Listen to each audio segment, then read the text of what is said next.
Hello everyone, welcome to the study concept. MPPSC की MCQ series में आपका फिर से स्वागत है। और ये जो सीरीज है एमपीपीएससी के स्पेशल सब्जेक्ट्स पर मैं लेके आया हूँ, जिसमें कि आज का इस वीडियो में मैं नियंत्रक एवं महालेखा परीक्षक पर जो पूछे जाने वाले महत्वपूर्ण प्रश्न हैं वो सभी प्रश्न मैंने इस वीडियो में कवर किए हैं। और टोटल ये 21 क्वेश्चन हैं जो कि मैंने इंपॉर्टेंट क्वेश्चन इसमें लेके आया हूँ।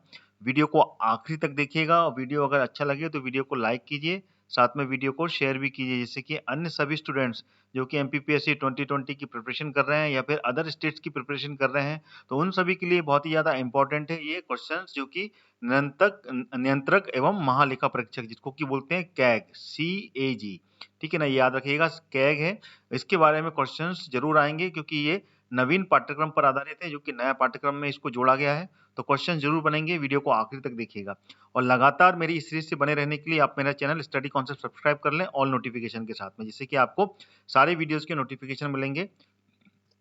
ऑल का जो नोटिफिकेशन है, ऑल का जो रेडियो बटन है, उसको क्लिक करने के बाद में ही आपको सब्सक्राइब का बटन क्लिक करना है। Then you will get 100% all videos notification. तो चलिए शुरू करता हूँ ये अगले इंपॉर्टेंट 21 क्वेश्चंस जो कि कैग पर आधारित हैं। वीडियो को अंत तक जरूर देखिएगा। ये आ गया पहला क्वेश्चन आपके सामने। निम्नलिखित कथनों पर विचार कीजिए। पहला, महालेखा परीक्षक संसद का एजेंट होता है। दूसरा, वह केवल संसद के प्रति जिम्मेदार होता है। तो उपरोक्त जो कथन है उनमें से कौन सा सही है? केवल एक सही है, केवल दो, या फिर एक और दो दोनों सही है? ना तो एक सही है और ना ही दूसरा सही है। तो इसका सही आंसर क्या है? तो इसका सही आंसर है सेकंड वाला, यानी कि एक और दो दोनों ही बिल्कुल सही है। ठीक है ना, महालेखा परीक्षक संसद का एजेंट होता है और वो केवल संसद के प्रति ही जिम्मेदार होता है। वो क्यों? क्योंकि ये वित्तीय शासन जो व्यवस्था होती है भारत की, तो संसद एवं संविधान, संसद की जो विधि और अनुरक्षण जो होता है, ठीक है ना, संसद में जो भी कार्य होते हैं, ठीक है ना, जो भी लेखा जोखा होता है, उसका परीक्षण का उत्तरदायी होता है महालेखा परीक्षक। ठीक है ना, तो इस प्रकार से तो संसद के प्रति ये जो एजेंट के रूप में ये काम करता है। ठीक है, तो ये क्लियर हो गया पहला वाला। और दूसरा कथन भी बिल्कुल सही है क्योंकि ये संसद के प्रति ही जिम्मेदार होता है। ठीक है ना, अगर वो संसद का एजेंट है तो संसद के प्रति जिम्मेदार होता है, क्योंकि संसद का ही पूरे के पूरे जो आय व्यय होते हैं या फिर जो राजस्व वो कलेक्ट करता है, जो कि कर के रूप में आता है, उन सभी के बारे में लेखा जोखा करने की जिम्मेदारी इसी के पास में होती है। इसलिए ये दोनों ही ऑप्शंस बिल्कुल सही हैं। ठीक है, तो this is the correct option. अगला क्वेश्चन आ गया आपके सामने। निम्नलिखित में से किसके द्वारा भारत के नियंत्रक एवं महालेखा परीक्षक का जो पद है उसका सृजन किया गया था? किसके द्वारा किया गया था? संसदीय अधिनियम के द्वारा, राष्ट्रपति के द्वारा, या फिर संविधान के द्वारा, या फिर मंत्रिमंडल के संकल्प के द्वारा? तो इसका जो सही उत्तर है वो कौन सा है? तो इसका सही उत्तर है राष्ट्रपति। राष्ट्रपति के द्वारा इसका सृजन किया जाता है, राष्ट्रपति ही इनको मनोनीत करता है, राष्ट्रपति के द्वारा ही नियंत्रक एवं महालेखा परीक्षक को बिठाया जाता है। ठीक है, और अच्छा, इसमें एक इंपॉर्टेंट बात यह है कि ये भारत के संविधान का जो भाग 5 है, ये इंपॉर्टेंट है, याद रखिएगा। संविधान के 5 भाग, ठीक है ना, और आर्टिकल कौन सा है जिसको अनुच्छेद बोलते हैं हिंदी में? अनुच्छेद 148 के तहत महालेखक परीक्षक, नियंत्रक एवं महालेखा परीक्षक की नियुक्ति की जाती है। ठीक है, तो ये भी आपको पूरा याद रखना है, क्योंकि आर्टिकल, संविधान के किस आर्टिकल के तहत कौन सी नियुक्ति होती है, ये जरूर क्वेश्चंस बनेगा इस बार के एमपीपीएससी 2020 में। ठीक है, चलिए आगे बढ़ते हैं। अगला क्वेश्चन आ गया। भारत के नियंत्रक एवं महालेखक परीक्षक की नियुक्ति कितने वर्ष के लिए की जाती है? 2 वर्ष, 4 वर्ष, 6 वर्ष, या फिर 5 वर्ष? तो इसका सही उत्तर क्या है? तो इसका सही उत्तर है 6 वर्ष। ठीक है ना, ये 6 वर्ष के लिए नियुक्त किए जाते हैं। ठीक है, महालेखा परीक्षक, ठीक है ना, नियंत्रक एवं महालेखा परीक्षक 6 वर्ष के लिए इनकी नियुक्ति होती है, या फिर 65 वर्ष की आयु पूर्ण होने तक।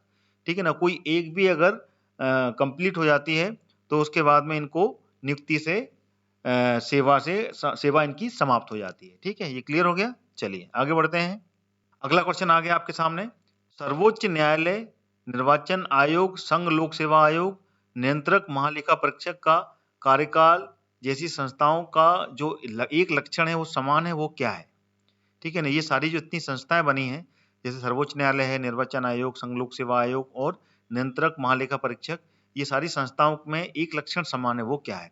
ये संविधानोत्तर संस्थाएं हैं, ये विधानमंडल द्वारा निर्मित हैं या संवैधानिक हैं या फिर परामर्शदात्री संस्थाएं हैं। तो इसका सही उत्तर कौन सा है ये अपने को पता करना है। तो इसका सही है संवैधानिक। संवैधानिक संस्थाएं कहलाती हैं ये, ठीक है। ये इसमें एक लक्षण जो है समान है इन सभी संस्थाओं में, ठीक है ना। और इसमें एक विशेष बात ये है कि ये सारी संस्थाएं किस अनुच्छेद के तहत गठित की गई हैं, ये भी आपको जानकारी होनी चाहिए। जैसे कि सर्वोच्च न्यायालय, ठीक है ना, सर्वोच्च न्यायालय का गठन किस अनुच्छेद के तहत किया गया है, मैं यहाँ पे सामने ही लिखूंगा इसके, आप बिल्कुल याद कीजिएगा। अनुच्छेद 124 के तहत सर्वोच्च न्यायालय का गठन किया गया। इसी तरीके से निर्वाचन आयोग का गठन मैंने आपको इससे पहले वाले जो वीडियो उसमें बताया 324 के तहत इसका गठन किया गया। इसी तरीके से संघ लोक सेवा आयोग का गठन ये किया गया है 315 के तहत, ठीक है ना। और इसके बाद में अगर अगला वाला जो अभी मैंने बताया आपको, इसका तो मैंने क्लियर कर दिया, 148 के तहत इसका गठन किया गया है, ठीक है। तो ये सारे के सारे जितने भी अनुच्छेद हैं, आर्टिकल हैं, ये आपको याद रखना है, 124, 324, 315 और 148, क्योंकि यही क्वेश्चंस बनेंगे। तो जितने भी आर्टिकल जिनको कि हिंदी में अनुच्छेद बोलते हैं, ये पूरे क्लियर होने चाहिए। तो this is the correct fact.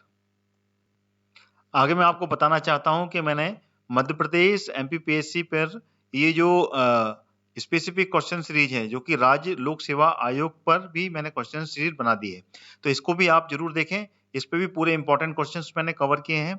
और इसी के साथ में मैंने अगली जो सीरीज बनाई है वो बनाई है निर्वाचन आयोग पर, तो ये भी मेरी पूरी कंप्लीट है। तो इसको भी आप जरूर देखें प्लेलिस्ट से जाकर। तो लगातार मैं वो सारे स्पेसिफिक टॉपिक जो कि नवीन पाठ्यक्रम पर आधारित हैं, उसके सारे क्वेश्चंस की सीरीज में वीडियोस बना रहा हूं, जिसमें कि इंपॉर्टेंट क्वेश्चंस मैंने कवर किए हैं। तो आप वो सारे के सारे वीडियोस मेरी प्लेलिस्ट से जरूर देख सकते हैं। पूरे के पूरे निर्वाचन आयोग पर पूछे जाने महत्वपूर्ण प्रश्न भी मैंने इसमें तैयार करके आपको देने की कोशिश की। इसी तरीके से राज्य लोक सेवा आयोग पर भी हैं इंपॉर्टेंट प्रश्न जो कि मैंने आपके सामने रखे हैं। और इसके अलावा अन्य भी लगातार आएंगे, जो कि नवीन पाठ्यक्रम पर जुड़े हुए जितने भी टॉपिक है उन पर भी मैं लगातार लेके आऊंगा, हर रोज मिलेंगे आपको। तो लगातार मेरी ये सीरीज को देखते रहिए। चलिए चलते हैं आगे, अब अगला क्वेश्चन देखते हैं। ये आ गया अगला क्वेश्चन आपके सामने। भारत के नियंत्रक एवं महालेखा परीक्षक लेखा जोखा संबंधी अपनी रिपोर्ट किसको प्रस्तुत करता है? वित्त मंत्री को, केंद्र सरकार को, सर्वोच्च न्यायालय के मुख्य न्यायाधीश को, संसद को या फिर राष्ट्रपति को? इसका सही उत्तर कौन सा है? तो इसका जो सही उत्तर है वो है राष्ट्रपति, ठीक है ना। राष्ट्रपति को ये अपना पूरा लेखा जोखा की जो वार्षिक रिपोर्ट है वो प्रस्तुत करता है, ठीक है ना। This is the correct answer, ठीक है ना। और ये अनुच्छेद किस अनुच्छेद के तहत ये पूरी की पूरी रिपोर्ट सौंपी जाती है? तो वो आर्टिकल कौन सा है? तो वो आर्टिकल है आर्टिकल 151। आर्टिकल 151 के तहत महालेखा परीक्षक जो नियंत्रक है वो महालेखा परीक्षक हैं, ये अपनी लेखा जोखा की रिपोर्ट राष्ट्रपति को सौंपते हैं, जो कि कौन सी होती है? ये वार्षिक रिपोर्ट होती है। उसके बाद में राष्ट्रपति इस रिपोर्ट को संसद में प्रस्तुत करता है, ठीक है। और इसी तरीके से जब राज्य सरकार होती है तो राज्य सरकार की भी जो लेखा संबंधी जितनी भी रिपोर्टें हैं वो सारी रिपोर्ट्स राज्यपाल को सौंपी जाती है, क्योंकि राज्य सरकार का जो प्रथम व्यक्ति होता है वो राज्यपाल होता है। इसी तरीके से केंद्र सरकार का प्रथम व्यक्ति कौन होता है? राष्ट्रपति। तो राज्य सरकार की रिपोर्ट राज्यपाल को सौंपते हैं, जो नियंत्रक और महालेखा परीक्षक राज्य की जितनी भी रिपोर्ट तैयार करते हैं। और इसी तरीके से राज्यपाल अपनी रिपोर्ट को वहां की विधानसभा में प्रस्तुत करता है, ठीक है। चलिए आगे बढ़ते हैं। अगला क्वेश्चन आ गया, भारत के नियंत्रक एवं महालेखा परीक्षक निम्नलिखित में से किसकी प्राप्ति व्यय का लेखा जोखा नहीं करते हैं? इसमें कौन कौन सी किसके नहीं करते हैं ये पूछा है। केंद्र सरकार, राज्य सरकार, सरकारी कंपनियां या फिर स्थानीय निकाय? तो इसका सही उत्तर क्या है? तो इसका सही उत्तर है स्थानीय निकाय। जो लोकल जो संस्थाएं होती हैं उनकी परीक्षण नियंत्रक एवं महालेखा परीक्षक नहीं करते हैं। बाकी केंद्र सरकार, राज्य सरकार और सरकारी कंपनी जितनी होती हैं, ठीक है ना, जिसमें कि सरकार का निवेश होता है, उन सभी का लेखा जोखा का जो परीक्षण है वो नियंत्रक एवं महालेखा परीक्षक करते हैं, ठीक है ना। क्योंकि इसमें सरकारी कंपनियों में सरकार की जो हिस्सेदारी होती है वो 51% होती है, इसलिए यहाँ पर पूरी जिम्मेदारी भारत के जो नियंत्रक और महालेखा परीक्षक की हो जाती है कि वो इन सभी कंपनियों की का लेखा जोखे का परीक्षण करें। ठीक है, तो this is the correct answer. लेकिन सिर्फ स्थानीय कंपनी है ना, इसका नहीं करते हैं, इसलिए क्वेश्चन जो था किसका परीक्षण नहीं करते हैं, तो वो स्थानीय जो लोकल कंपनी है उनका परीक्षण नहीं करते हैं, बाकी सभी का करते हैं। अगला क्वेश्चन आ गया, निम्नलिखित में से वह कौन सा अधिकारी है जो कि भारत सरकार के वित्तीय लेन देन के लेखाकरण के लिए जिम्मेदार होता है? वित्तीय सचिव, वित्त आयोग का अध्यक्ष, वित्त मंत्रालय या फिर नियंत्रक एवं महालेखक परीक्षक? तो इसका सही उत्तर है डी। ठीक है ना, यही होता है जो कि भारत सरकार की जितनी भी लेन देन होती हैं, जो भी वित्तीय लेखा जोखा होता है, उसका जिम्मेदार नियंत्रक एवं महालेखक परीक्षक होता है, क्योंकि यही पूरा का पूरा आय व्यय और जो भी लेखा जोखा होता है उसके लिए पूरी कार्रवाई ये करता है, हर चीज की रिपोर्ट यही तैयार करता है, इसलिए पूरी जिम्मेदारी नियंत्रक एवं महालेखा परीक्षक की होती है। दोस्तों, आगे बढ़ने से पहले मैं आपको बताना चाहता हूं अनअकैडमी के बारे में। अनअकैडमी लाया है आपके लिए फ्री प्लान, जिसमें आपको एमपी के टॉप एजुकेटर से पढ़ने का सुनहरा मौका मिलेगा। उसी के साथ में आपको मिलेगा 500 से ज्यादा free live access, live doubt clearing के साथ में, और 20,000 से ज्यादा practice questions, free mock test और उनके एनालिसिस, और भी बहुत कुछ। तो फ्री प्लान एक्सेस करने के लिए डाउनलोड करें अनअकैडमी का ऐप आज ही और यूज करें मेरा रेफरल कोड हरदयाल कुशवाहा, जो कि रेड कैपिटल लेटर में लिखा हुआ है। क्या आप अपनी तैयारी को मजबूत करने के लिए मॉक टेस्ट ढूंढ रहे हैं? तो अनअकैडमी लेकर आया है एमपीपीएससी प्रीलिम्स की फुल लेंथ टेस्ट। इसमें आपको मिलेंगे 50 से ज्यादा लाइव मॉक टेस्ट और एक्सेस मिलेगा 20 से ज्यादा फुल लेंथ मॉक टेस्ट का, जो कि पिछले महीने ही लाइव हुए हैं। यही नहीं, टॉप 3 रैंकर्स को मिलेगा अनअकैडमी का 1 मंथ फ्री सब्सक्रिप्शन प्लान। तो आज ही अपनी जीत की तारीख दर्ज करें अनअकैडमी के साथ। तो आइए जान लेते हैं अनअकैडमी के प्लस बैचेस के बारे में, जो कि आपकी हर जरूरत के लिए परफेक्ट हैं। जी हाँ दोस्तों, अब अनअकैडमी के साथ में आप अपने प्रिपरेशंस के जरूरत के अनुसार बैच ज्वाइन कर सकते हैं और अपनी एमपीपीएससी प्रीलिम्स 2020 की सिलेक्शन पक्की कर सकते हैं। ये सारे बैचेस बहुत ही जल्दी शुरू हो रहे हैं और आप अपनी प्रिपरेशंस में जहां पे भी हैं वहां से आपको बहुत मदद करने वाले हैं। तो आइए जानते हैं इन सभी कोर्सेज के बारे में। जो भी प्रीलिम्स 2020 क्लियर करना चाहते हैं ध्यान से सुने, उनके लिए बहुत ही इंपॉर्टेंट न्यूज है। आपकी तैयारी के लिए अनअकैडमी लेके आया है 60 डेज का क्रैश कोर्स।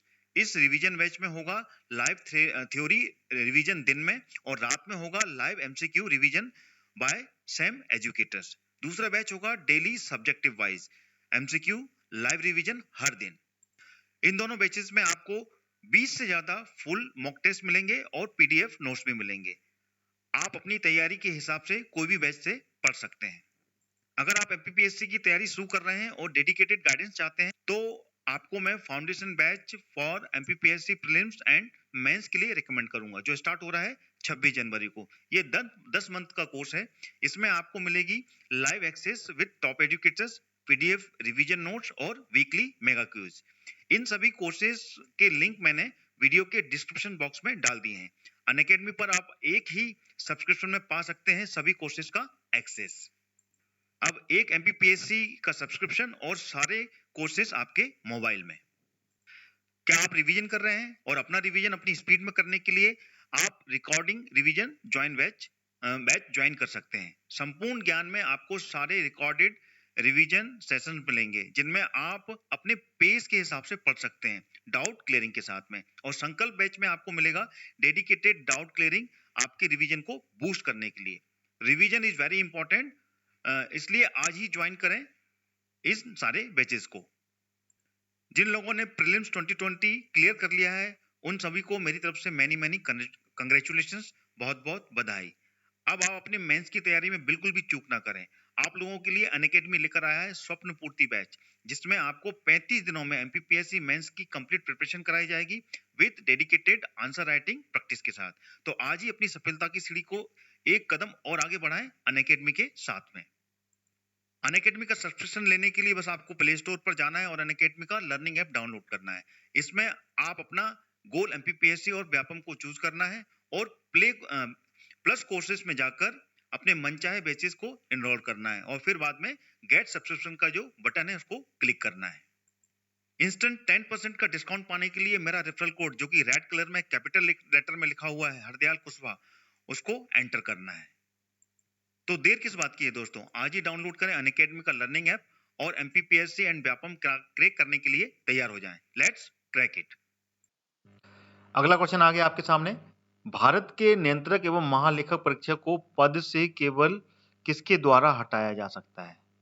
भारत के संसद के दोनों सदनों में संबोधन के उपरांत राष्ट्रपति के द्वारा, या फिर भारत के मुख्य न्यायमूर्ति के परामर्श पर राष्ट्रपति के द्वारा, या फिर संघ के मंत्रिमंडल के परामर्श से राष्ट्रपति के द्वारा, उच्चतम न्यायालय के मुख्य न्यायमूर्ति के द्वारा। तो इसका जो सही उत्तर है वो कौन सा है? तो इसका ए, ठीक है ना, जो पहला वाला है, first is the correct answer. Bharat के दोनों सदनों में संबोधन दिया जाएगा, उसके बाद में उसमें बहुमत, ठीक है ना, उसमें बहुमत पारित करना पड़ेगा कि वाकई में ही महालेखक परीक्षक जो है वो दोषी है या फिर किसी दुर्भावना या अयोग्यता के कारण कुछ इसको हटाया जा रहा है। उसका प्रस्ताव पारित करना पड़ेगा, उसका प्रस्ताव पास होगा, देन उसके बाद ही राष्ट्रपति उसको हटा सकता है, ठीक है ना। तो इसका ए सही आंसर है, ठीक है। क्लियर हो गया? चलिए आगे बढ़ते हैं। अगला क्वेश्चन आ गया, निम्नलिखित में से कौन सा एक भारत का नियंत्रक एवं महालेखक परीक्षक का कार्य नहीं है? तो कौन सा नहीं है इसमें से कार्य? राज्य की लेखाओं का संकलन करना, आकस्मिक निधियों एवं लोक लेखाओं से संबंधित केंद्र सरकार एवं राज्य सरकार के लेन देन की परीक्षा करना, या फिर राज्य सरकार द्वारा वित्तीय पोषित संस्थाओं की लेखा जोखा का परीक्षण करना, या फिर रक्षा लेखाओं का संकलन करना। तो इसमें से एक आंसर जो कि गलत है, इसमें से जो ऑप्शन दिया हुआ है तो वो है डी, ठीक है ना। सिर्फ वो रक्षा के जो लेखा जोखा होते हैं उनका संकलन नहीं करता है ये नियंत्रक एवं महालेखा परीक्षक, बाकी ये तीनों सही हैं। All these three are true, यानी कि वो राज्य सरकार की लेखा जोखा होता है उसका भी परीक्षण करता है, आकस्मिक निधि जो और लेखाओं जो कि केंद्र सरकार और राज्य सरकार की होती हैं उसके लेन देन का भी पूरा परीक्षण करता है, साथ ही साथ जो राज्य सरकार की वित्तीय पोषित संस्था है उसका भी परीक्षण करता है, ठीक है ना। सिर्फ रक्षा के सौदों का जो भी रक्षा में होता है संकलन उसका वो परीक्षण नहीं करता है, ठीक है। आगे समझ में? चलिए आगे बढ़ते हैं। अगला क्वेश्चन आ गया आपके सामने, निम्नलिखित में से किन सेवानिवृत्त पदाधिकारी को सरकार के अधीन किसी भी पद पर नियुक्त करने का प्रतिबंध है? तो मतलब कि अगर कोई ऐसा पद जिसपे कि वो सेवानिवृत्त हो जाए तो सरकार की किसी अन्य पद पर वो नियुक्त नहीं हो सकता, वो कौन सा पद है? भारत का महान्यायवादी, solicitor general of India, computer and auditor general, या फिर सर्वोच्च न्यायालय का मुख्य न्यायाधीश। तो इसका सही उत्तर है computer and auditor of general, यानी कि कैग। कैग का जो अधिकारी होता है वो एक बार अगर सेवानिवृत्त हो जाए यानी कि उसका कार्यकाल खत्म हो जाए, कार्यकाल की समाप्ति के बाद में वो सरकार के अधीन किसी भी पद पर नियुक्त नहीं किया जा सकता दोबारा से, ठीक है। तो ये इसका सही उत्तर है।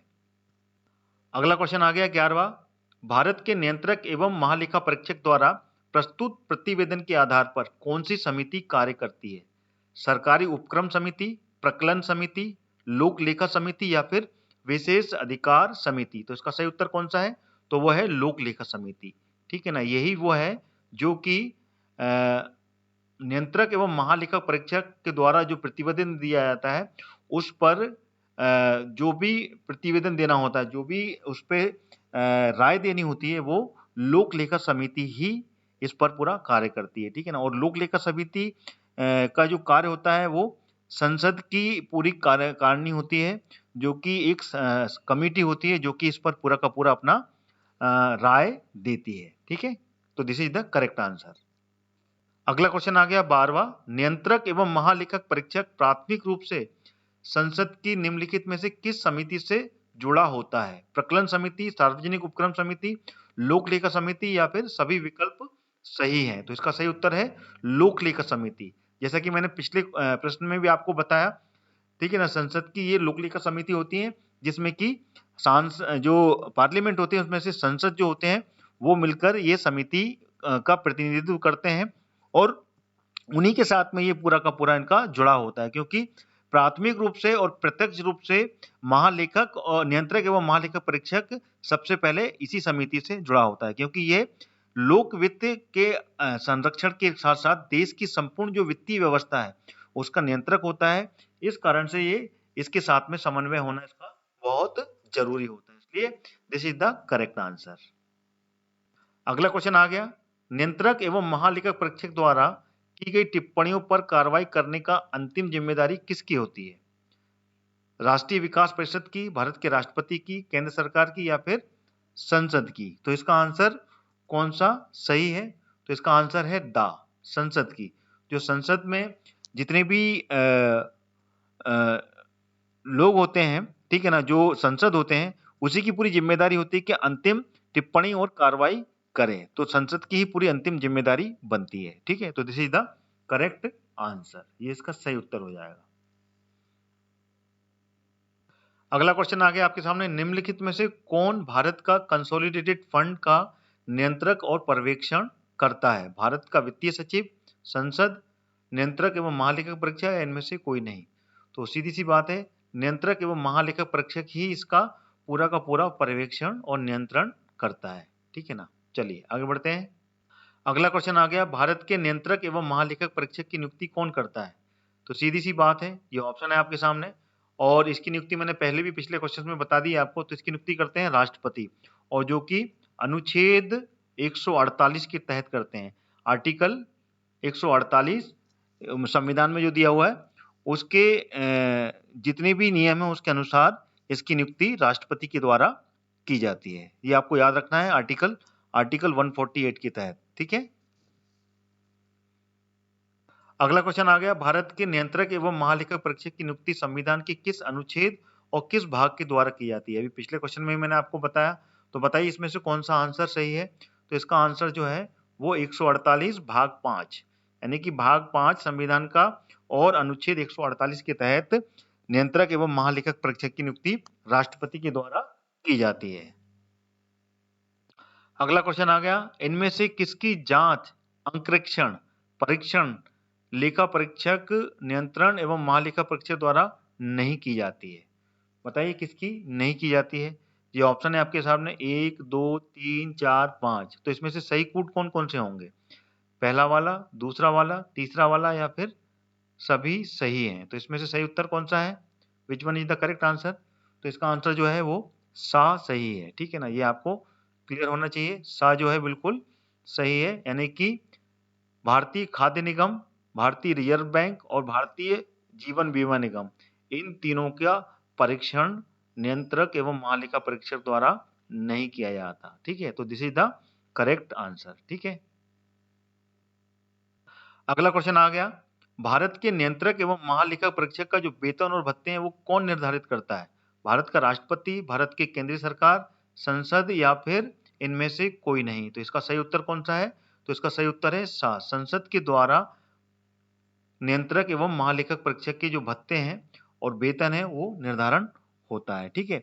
और ये जो पूरी की पूरी ये सेवा शर्तें हैं, ये संसद की जो संचित निधि है उसके द्वारा वेतन और भत्ते का भुगतान किया जाता है। और इनका जो वेतन और भत्ता है वो उच्चतम न्यायालय के जो न्यायाधीश होते हैं, उच्चतम न्यायालय के जो न्यायाधीश होते हैं उनके वेतन और भत्ते के समान होता है, ठीक है ना। ये भी आपको क्लियर होना चाहिए, ठीक है। अगला क्वेश्चन आ गया आपके सामने, भारत के नियंत्रक एवं महालेखक परीक्षक के वेतन भत्ते कौन निर्धारित करता है?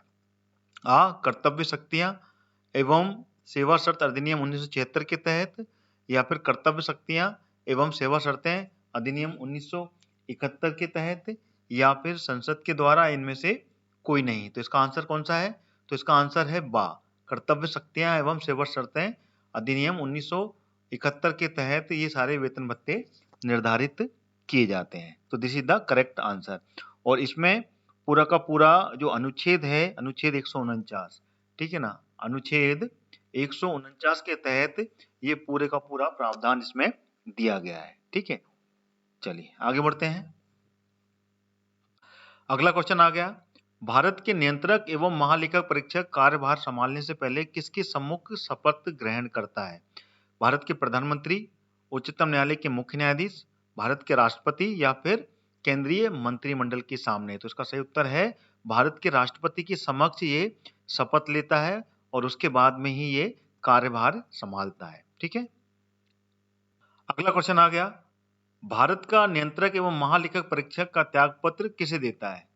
जो केग है, ठीक है ना, केग का जो मैन होता है वो त्यागपत्र किसको देता है? वित्त मंत्रालय को, भारत के राष्ट्रपति को, उच्चतम न्यायालय के मुख्य न्यायाधीश को या फिर प्रधानमंत्री को?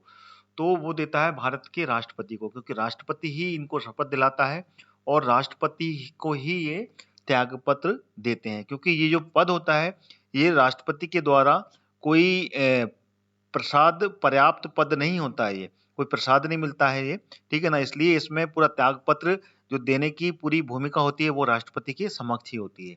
इसलिए राष्ट्रपति ही इसकी नियुक्ति करता है और राष्ट्रपति को ही त्यागपत्र देने का इसमें पूरा का पूरा जो नियम है वो यही है, ठीक है। तो this is the correct answer. तो ये थे पूरे 21 क्वेश्चंस जो कि मैंने नियंत्रक एवं महालेखा परीक्षक पर आपको सामने प्रस्तुत रखे। वीडियो कैसा लगा कमेंट करके बताएं मेरे को। वीडियो को लाइक भी करें, साथ में लाइक बटन जरूर दबाएं पूरा देखने से पहले, और साथ ही साथ में वीडियो को शेयर करें जिससे कि अन्य जितने भी स्टूडेंट हैं जो कि पीएससी की तैयारी कर रहे हैं, चाहे वो किसी भी स्टेट के हों पीएससी, उन सभी के लिए बहुत ही ज़्यादा इंपॉर्टेंट है, क्योंकि इसमें से क्वेश्चंस जरूर बनते हैं। वीडियो को अंत तक आप पूरा देखें और इससे पहले भी जो वीडियो बनाए हैं वो भी वीडियो पूरा का पूरा देखें, क्योंकि उसमें भी मैंने स्पेसिफिक टॉपिक पर पूरे वीडियो कंप्लीट क्वेश्चंस दिए हैं आपको, ठीक है। तो इसी के साथ मैं अपना ये वीडियो समाप्त करता हूँ। लगातार देखते रहिए मेरे चैनल को, स्टडी कॉन्सेप्ट को, इसलिए आप ऑल नोटिफिकेशन के साथ में मेरा जो चैनल है सब्सक्राइब कर लीजिए। सब्सक्राइब बटन ऑल का जो बटन है उसको सिलेक्ट करने के बाद ही कीजिएगा, then you will get 100% all videos notification. तो इसी के साथ में अपना ये वीडियो यहीं समाप्त करता हूँ। अगला वीडियो लेके फिर हाजिर होऊंगा स्पेसिफिक टॉपिक पर। तब तक लगातार देखते रहिए मेरा चैनल स्टडी कॉन्सेप्ट। जय हिंद, जय भारत।